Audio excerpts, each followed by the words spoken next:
One of the biggest reasons that people back away from running their own business is not because of failure, it's because of exhaustion. When every decision feels really heavy and every task feels overly complicated, and it just feels like everything you're doing requires 10 tabs and a pros and cons list, it is so easy to spiral into paralysis. Today, we're going to be talking about how to avoid that spiral before it even starts.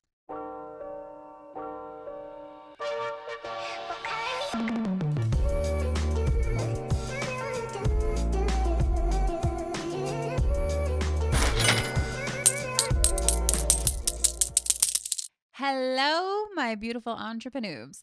My name is Tabitha Bear, and this is A Hot Mess Builds an Empire, the Chaos to Cash series.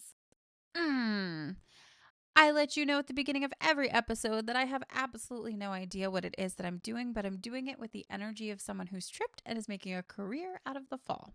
So, today we're going to be talking about the almighty god of indecision, overthinking, and spiraling into paralysis. Oh, we are all victims of this when starting a new business. Let's have a moment of silence for that. It's okay. We've all been there. Today, we're going to talk about the tools that you can keep in your back pocket for how to avoid those spirals, how to avoid that paralysis, and how to make thoughtful decisions that you can always change your mind on. So, it's really, I'm going to say it. I'm going to say it. It's important to note that when you are first starting your business, it is incredibly common. I'm already hitting the microphone. It's incredibly common for you to overthink and be indecisive about things. And here's why, okay? You've never made these decisions before. So it's new to you. Um I'm going to let you know there's no single right answer, so I'm not going to sit here and be like these are the tools you should use, this is what you should do. Everybody's different. Everybody's brain works differently. We all have different businesses. But the thing is that the stakes feel really high even when they're not. Everything feels super permanent even though it really isn't. Indecision does not mean that you are bad at business. It does not mean you are a bad business owner. It means you care. So take that for a second, okay? First and foremost, all of your indecision, all of your overthinking, all of your research, all of the tabs open on your computer screen, all of the pros and cons lists that you have, spiraling into paralysis is common and it means you care. And I just want you to sit with that for a minute, okay? Because I think often enough we don't realize how much we care. We think there's something wrong with us. We go down that negative road, right? Of, oh God, I can't make this decision. It's permanent, it's high stakes. It means I'm really bad at what it is that I'm doing. No, you could look at it as I want to do what's right for my business. I'm trying to make intentional steps. I care. Okay. So don't go down that negative road. We want to take the positive road, right? So just kind of keep those things in the back of your mind as we go through this episode. So, for starters, if you've been following my videos, especially the last few days, you'll know that I really push systems and habits pretty hard. And the systems and habits are not about like dumbing things down necessarily, but it's about reducing your decision fatigue. It's about limiting time waste. It's about keeping things simple on purpose. When everything feels hard, when everything feels like a chore, you're going to quit. If not one single task that you do in your business is easy, why would you continue doing it, right?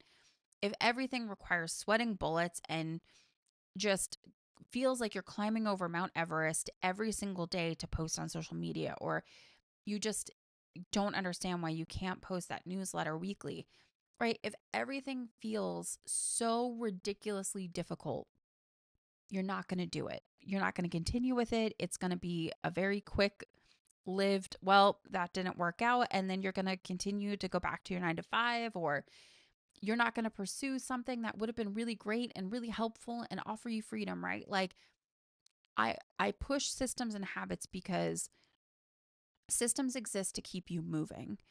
When you have systems in place such as I know that all my content calendar and content calendars, I should say, and my finances and my idea board and like my to-do list and everything live in Airtable. I check Airtable on the daily. I have it on my phone, my iPad, and my computer and my laptop. It is accessed from all places so I can see what it is that I have to do for the day, for the week, the month, whatever, right? Knowing that everything lives there just makes it easier for me. Like, oh, I'm just going to go to this calendar. I'm just going to go to this to-do list. I'm just going to access my finances for the week.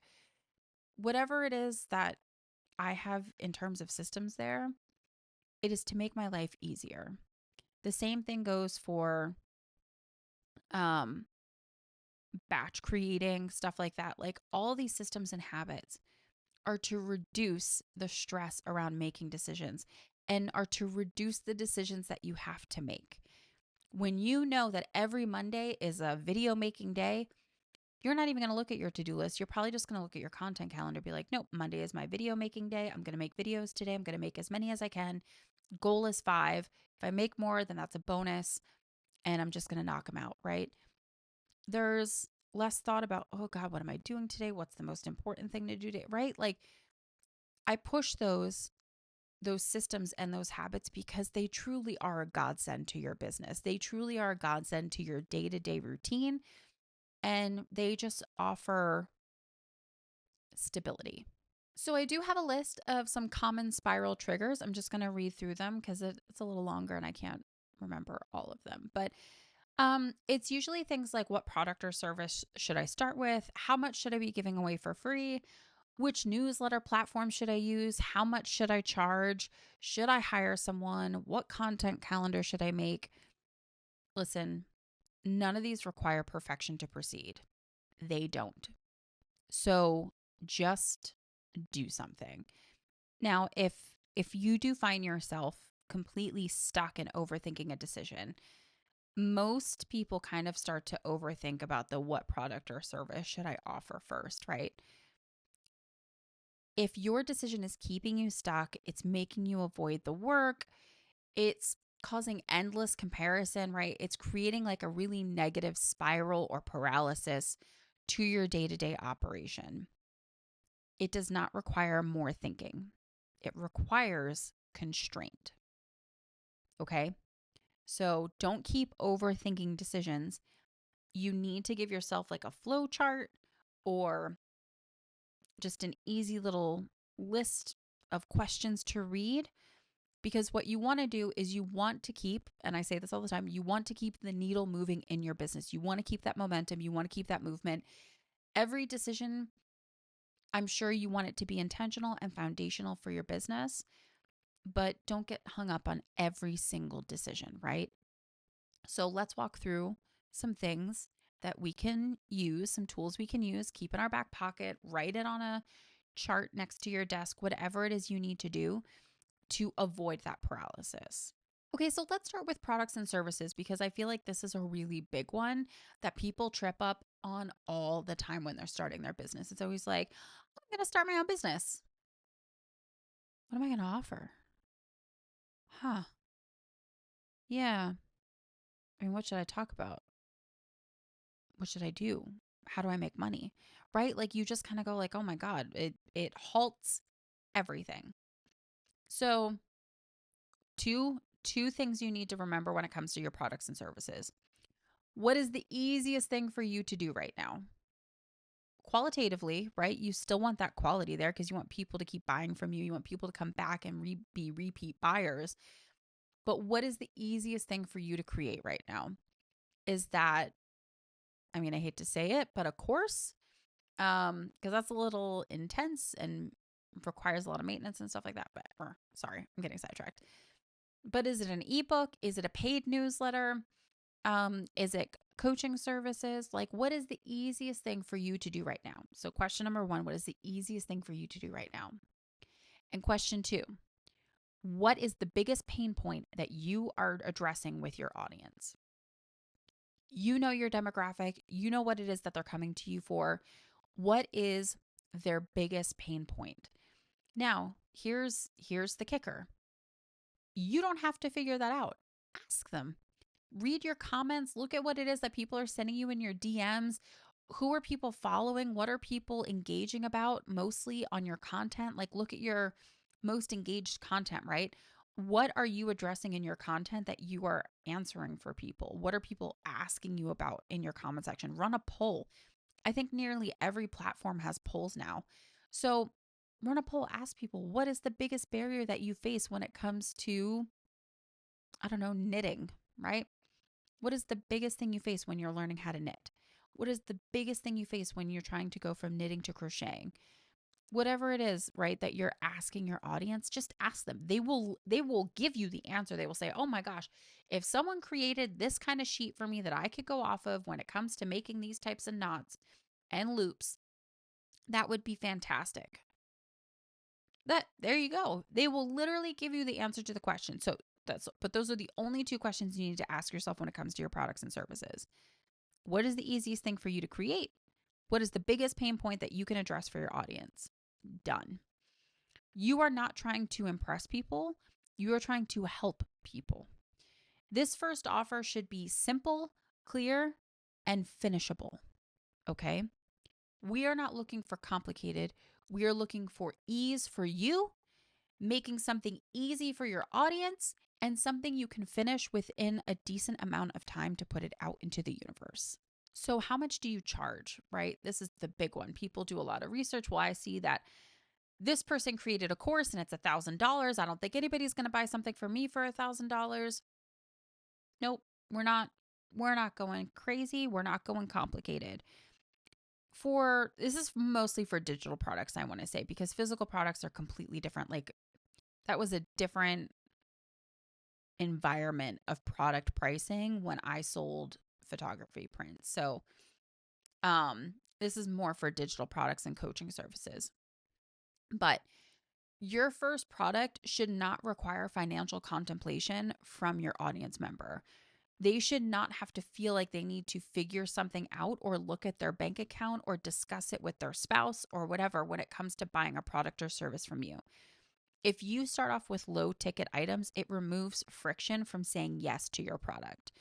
So I'm talking about something that's maybe somewhere between like 20 and $50, right? It is an easy yes. You get faster feedback. There's lower pressure from people to buy from you. And there's more learning and more data and more information that you can gather from conversion when you have a low ticket offer. Listen, your first product or service is about momentum, not the maximum profit that you can make. You want to start putting yourself out there. You want to see that you want to show that you can offer things to people that addresses pain points, and then you can start moving on to higher ticket items. But the best thing you can do to start off with is a low ticket item with a frictionless yes. The next thing I see people trip up on is when it comes to social media, newsletters, websites, like just kind of incorporating all of those things together. Maybe you've just constantly been a blogger and maybe held a Facebook account, right? And then you're kind of going like, well, gosh, should I get into Instagram? Or maybe I want to post to YouTube Shorts. Whatever that is that looks like, you want to add something in. Look at your capacity first. Before adding anything new to your schedule, to your routine, before you shake things up on yourself, do you have the time to maintain this? Do you have the time? Can you afford it comfortably if it's something, say, like a newsletter platform that requires a monthly fee or an annual fee? Can you afford it comfortably?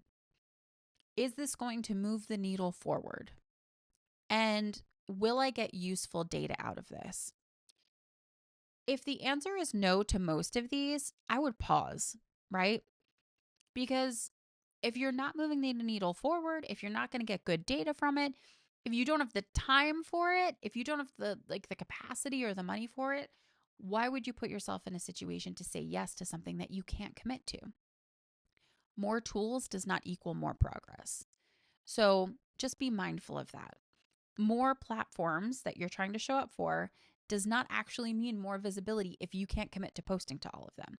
I talked about that yesterday, and that platform focus is a strategy. So just keep that in mind. Like when you're adding these things into your routine and then you have to change your routine to accommodate an additional item, do you have the capacity for that?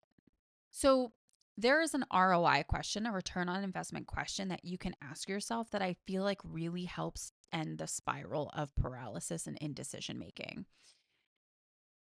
Every, I hit it twice so far. Ugh. Every decision should get this filter. What happens if I do this? What happens if I don't?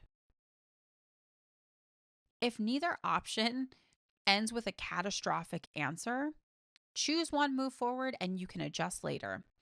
You are absolutely allowed to change your mind. Most decisions are not permanent. So, like, if you're sitting there and you're just like, oh God, do I want to go on Instagram? What happens if you do? What happens if you don't? Only you can answer that for yourself, truly. Now, what I like to do is I like to give the air filtration metaphor. So, I want you to think of either yourself or your business as an air filtration system, okay? And you throw stuff in the air, and the air filtration system goes through and it cleans it, right? Cleans the air, and you're able to continue. But if you keep sitting there and you keep going, I want to do this, and I want to do that, and I want to do this, and I want to do that, and you keep throwing shit into the air, what is going to happen to that air filtration system? What is going to happen to the air around you? It's going to be hard to see. It's going to be hard to breathe. It's going to be hard to think. That air filtration system is not going to be able to keep up with the amount of shit that you keep putting in your air. Intentional input keeps the system working, right? So you need to understand how good your air filtration system is and the capacity that you have to be able to constantly filter through all the shit that you're putting in the air, right? So just keep that in mind. If you're the one who keeps clouding the air with all the shit that you keep throwing in it, you've nobody to blame but yourself. You have to ask yourself these capacity questions, these ROI questions, these needle moving questions, right? You need to be honest with yourself. I say this a lot. Consistency beats intensity, and plan for the time that you know you have, not for the time that you wish you had. I have these little things that I know that I'm saying often at this point in time, but I just think it's one of those things that when you take all these little tidbits of these little golden nuggets that I keep throwing out there, you will create such a good system, such a good habit for yourself when it comes to running your business on a routine with good systems and understanding your capacity. Okay, so listen, eventually you're going to have to make a decision, right? Like you can't just sit there in paralysis. So let's give you some extra tools to help stop the overthinking. Let's say you're thinking about adding a newsletter to your repertoire of things that you're offering. You don't know if you want to do the newsletter. You don't know what platform to choose for your newsletter. You don't know if you want to pay the extra $40 a month to house a newsletter because it's free. It's not a paid newsletter. So do you really want to do that right now, right? Like you're thinking of all the pros and cons of what it is that you would be doing committing to a newsletter. Give yourself a decision deadline. You know what? I'm going to decide by Thursday if I'm going to run a newsletter or not. Milk it over for a couple days. Sleep on it. Maybe like put it in your routine for the week. Like, hey, you know what? I'm going to take an hour off of this and I'm going to add an hour to producing a weekly newsletter. And I'm just going to see if in that hour I can knock it out. And if I can, then maybe that's something I will continue to move forward with. So give yourself a deadline. Like, hey, I'm going to make this decision by Thursday. And if I just don't seem to be meshing well with it, then maybe right now it's not time for a newsletter. Okay. Next thing is limit yourself to two choices. Flip a fucking coin if you have to make a decision. But for the love of God, do not go like, oh, I want to decide if I want to make a newsletter. And then you sit there and you just keep rolling through every single newsletter platform that there is out there. And then you can't decide. And you're like, oh my God, I just don't know because they all offer different things. Limit it to two. Poll people, talk to other entrepreneurs about what's working for them and why it works for them, like especially entrepreneurs that maybe are in a similar niche to you. Like, just see what's working well for them platform wise and the different features that they utilize. And maybe that will help you make a decision on if you're running a newsletter, what platform you're going to, but narrow it down to two, right? The next thing is choose good enough on purpose. Not every tool is going to have what it is that you need or want. Not every tool is perfect. Not every tool is going to be blowing your socks off in every way possible, but choose good enough on purpose, because the thing is that you can always make it better later. You can always perfect things later. You can always tweak things later. Just choose what's good enough for you for right now, right? Now, it is crucial to ask yourself, what's reversible? If you're in your early days, like your super early days, like the first 6 months of your business, I would always ask myself what's reversible, because the thing is like if something is not reversible, maybe that's not the decision you want to be making right now at this moment in time. But if it is reversible, why not? Make the decision, sit on it for 30 days. If it's not meshing well with adding it to a new routine for a month, um, or, you know, you didn't get to it for a month, then that gives you your answer that that decision needs to be reversed and you're not going to do it. Most early decisions are just not permanent. They're not. While you want to make decisions that are intentional and offer you a good foundation, when you are starting out and you don't really have an audience and you don't really have people following you, it is okay to trip up and make these mistakes, because honestly, not a lot of people are going to notice, right?